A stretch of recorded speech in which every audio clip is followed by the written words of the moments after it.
Hello guys, I hope you all are doing good. I'm Vishaliki Khan and we are discussing the optical communication.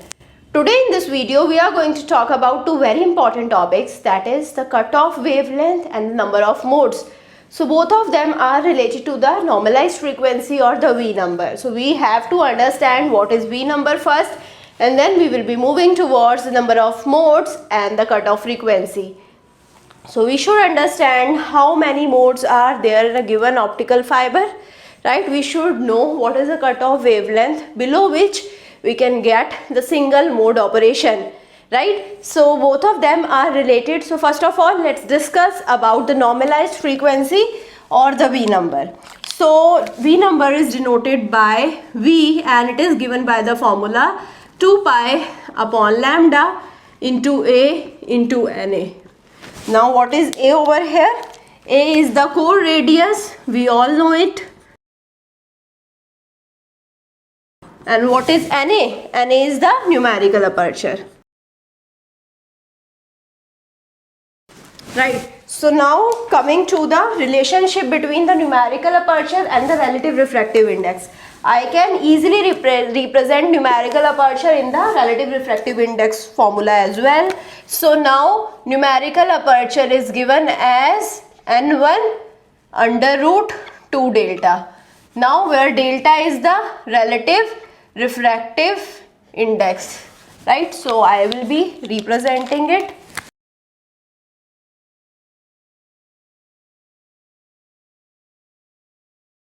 So now I can modify the equation for the V number as well. Instead of Na, I am going to put the value of Na in the terms of relative refractive index. So now how I can represent it? V number is given as 2 pi upon lambda into A. Instead of Na, I am putting N1 under root 2 delta. And this is how I will be getting two representation for the V number, right? So first of all, I am moving towards the number of modes. So number of modes in the step index optical fiber is given by Ms and it is equal to V square upon 2, right? So now the number of modes in the graded index optical fiber, it is represented by Mg and it is represented as alpha upon alpha plus 2 into V square upon 2. Now what is alpha over here? Alpha is the profile parameter. Now Ms would always be V square upon 2, and now when I am taking alpha is equal to 2, whenever I am not given any profile parameter, I told you the most efficient profile parameter is alpha is equal to 2.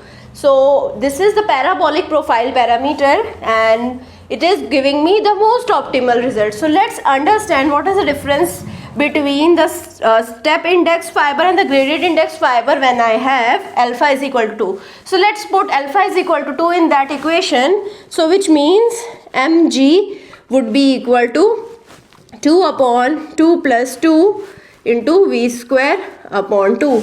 So it would be 1 upon 2 into V square upon 2, which would be equal to, or I can represent it as 2 upon 4 into V square upon 2, which would be equal to V square upon 4. So here Ms was V square upon 2 and Mg is V square upon 4. So I can say the number of modes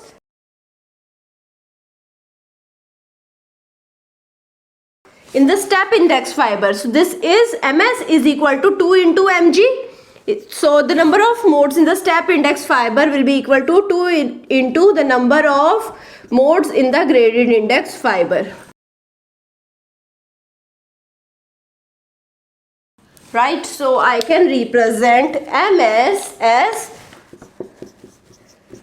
2 into Mg, which means the number of modes in the graded index fiber would be half of the number of modes in the step index fiber for the given V number, right? So if I have lesser number of modes, so the intermodal dispersion would be less. So in Mg or in the graded index fiber, we will be having lesser intermodal dispersion. Whereas in the step index fiber we will be having more intermodal dispersion.